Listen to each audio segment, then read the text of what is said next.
अब हम पढ़ेंगे ओम का नियम, और ओम के नियम का सारा टॉपिक कंप्लीट कर देंगे। ओम के नियम की कुछ सीमाएं हैं, और ओम का नियम एक साथ 2017 में पूछे थे आरबीसी बोर्ड एग्जाम के अंदर। इसका प्रूफ भी हम साथ में ही पढ़ेंगे, वो 2014 में आया था। ठीक है, पहले ओम का नियम समझ लो क्या है। बिल्कुल सिंपल है, 10वीं में पढ़ा हुआ भी है और क्लियर हो जाएगा।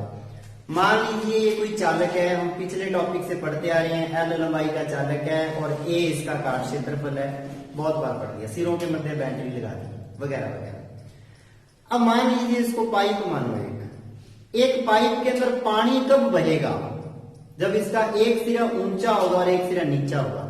तो ऊंचे सिरे से नीचे सिरे की ओर पानी बहेगा ना। ऊंचा सिरा उच्च विभव पर है, नीचे वाला सिरा निम्न विभव पर है। समझ गए बात?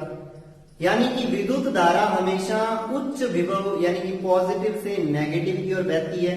एक तो यहां से ये बात दिमाग में क्लियर हो रही है, दो कंसेप्ट यहां से क्लियर हो रहे हैं। पहले तो ओम का नियम समझ रहे हैं, इसका मतलब विभवांतर पहले है, धारा बाद में है। अगर दोनों लेवल बराबर है, इधर का विभव और इधर का विभव बराबर है, मतलब इधर की हाइट और इधर की हाइट बराबर है, तो क्या पानी बहेगा? धारा बहेगी? नहीं बहेगी। विभवांतर होगा, ये सिरा ऊंचा ये सिरा नीचा है, तो पानी ऊंचे सिरे से नीचे सिरे की ओर आएगा। तो यानी कि विभवांतर होगा तो धारा होगी, विभवांतर के बिना धारा नहीं है। इसलिए मैं क्या कहूंगा, विभवांतर पहले है तो विभवांतर स्वतंत्र है, लेकिन विद्युत धारा उस पर निर्भर करती है I समानुपाती V। ठीक है ना? आप V समानुपाती I पढ़ते आए हो, लेकिन I समानुपाती V होता है कि विभवांतर के बिना धारा तो आ ही नहीं सकती ना। तो विभवांतर x अक्ष पर होता है और विद्युत धारा y अक्ष पर होती है। और जब वक्र बनाते हैं तो ध्यान रखना, जितने भी ओम के नियम का जो वक्र आता है, ओम के नियम को वही केवल पहले तो चालकों के लिए होता है ओम का नियम। ये बात दिमाग में फिक्स रखो। कुचालकों और अर्धचालकों पर ओम का नियम लागू नहीं होता। पहली कमी होगी इसकी सीमा जो 2017 में आएगी। पहले तो I समानुपाती V है, I निर्भर करता है तो y अक्ष पर बना दिया, जो स्वतंत्र होता है वो x अक्ष पर होता है। और I और V समानुपाती है तो वक्र ऐसा रहेगा। ठीक है ना? y बराबर mx प्लस c, पता है ना रेखा की समीकरण। c को 0 कर दिया, y बराबर mx, तो y समानुपाती x है, बीच में एक कांस्टेंट आ रहा है m। यहां क्या आएगा वही देखना है।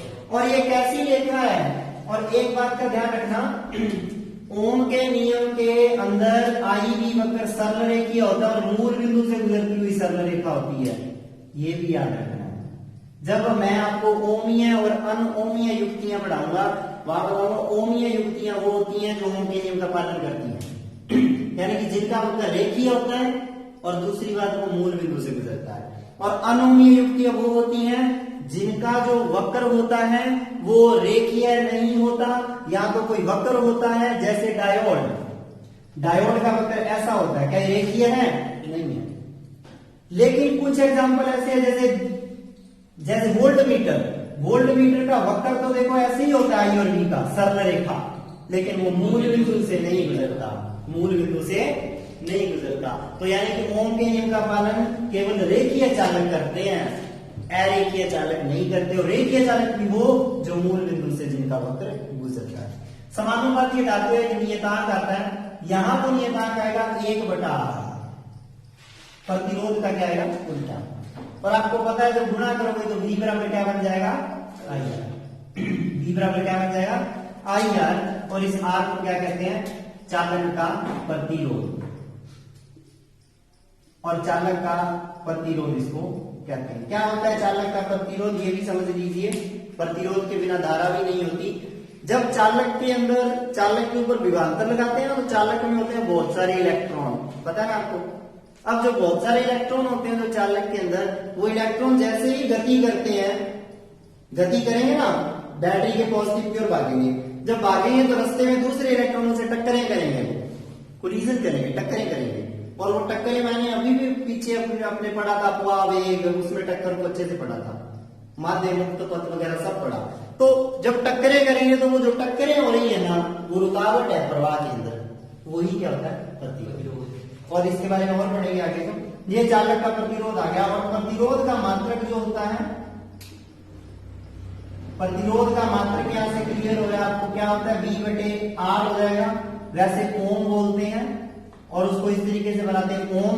और वैसे देखा जाए ओम क्या है, तो आपको ये ध्यान रखना है, ओम बराबर V/R मतलब वोल्ट, वोल्ट प्रति एम्पियर। V/R है ना, V/I है ना, तो वोल्ट प्रति एम्पियर भी कह देते हैं ओम को। समझ आ गई बात, वोल्ट प्रति एम्पियर भी कह देते हैं। तो कमियां भी पता चल गई ओम के नियम की। पहली कमी तो सबसे बड़ी कमी है, केवल चालकों के लिए ये लागू होता है। और दूसरी कमी क्या है, ये केवल और केवल क्या, सीमाएं हैं इसकी, कमियां भी कह सकते हैं, सीमाएं भी कह सकते हैं, लिमिटेशन। और दूसरी लिमिटेशन क्या है, केवल रेखीय चालकों के लिए सत्य है। जिनका मतलब अरेखीय होता है, जैसे डायोड हो गया, पढ़ेंगे आगे आपके चैप्टर आएगा, डायोड हो गया, ट्रांजिस्टर हो गया, ट्रायोड हो गया, निर्वात नलिका हो गई, अनुमीय युक्त में पढ़ा हुआ, उनके लिए ये लागू नहीं होता, क्योंकि वक्र उनका सीधी रेखा नहीं होता। अगर सीधी रेखा होता है तो मूल बिंदु से नहीं गुजरता। तो ये कंडीशन है इसके लिए, ठीक है। इसलिए मैं यहाँ पे ये लिख देता हूं I समानुपाती V। ये चीजें दो टॉपिक हो गए, इसका एक तो सीमाएं हो गई, ठीक है, और एक इसका क्या हो गया, अपने कथन हो गया। अब बात करते हैं इसके प्रूफ कि ओम के नियम को प्रूफ कैसे करोगे, इसका प्रूफ पढ़ते हैं। तो पहली बात तो सिंपल है, मैंने आपको अभी अभी पिछले लेक्चर में एक रिलेशन पढ़ाया था, I बराबर NeAVD पढ़ा है ना। VD अपवाह वेग, N एकांक आयतन के अंदर इलेक्ट्रॉनों की संख्या और A काट क्षेत्रफल, NeAVD। और आपको पता है VD भी आपको पता है E/M × τ का बार, पता है ना, ये भी पता है। तो समीकरण 1 के अंदर, समीकरण 1 में तो VD का मान रख देते हैं। समीकरण 1 में VD का मान रखने पर, और ओम के नियम का हो जाएगा प्रूफ। VD का मान रख दो, I बराबर क्या आ गया, NeA/M, NeA/M। चलो NeA को अलग ही रखो, E/M × τ बार गुणा कर दो। I बराबर क्या आ गया भाई, Ne² τ बार A/M गुणा E। अब आपको पता है E बराबर होता है V/L, पता है ना, ये भी पढ़ाया था। अगर L लंबाई का चालक है और उसके सिरों के बीच में मैं विभवांतर लगा दूं V प्लस माइनस, V लगा दूं विभवांतर, V विभवांतर लगा दिया, L लंबाई का चालक है, तो क्या हो जाता है E बराबर V/L।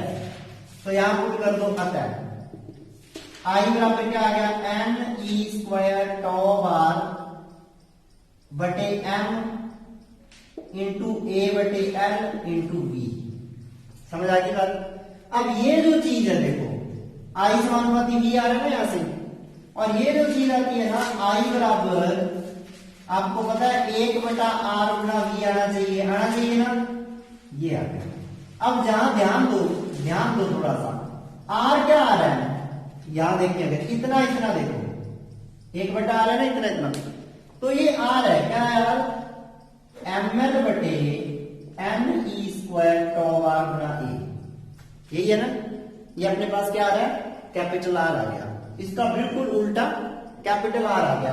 अब ध्यान दो, थोड़ा सा मैं एक चीज और बताऊंगा, कैपिटल R पता है क्या होता है, ρL/A। कैपिटल R क्या होता है, ρL/A।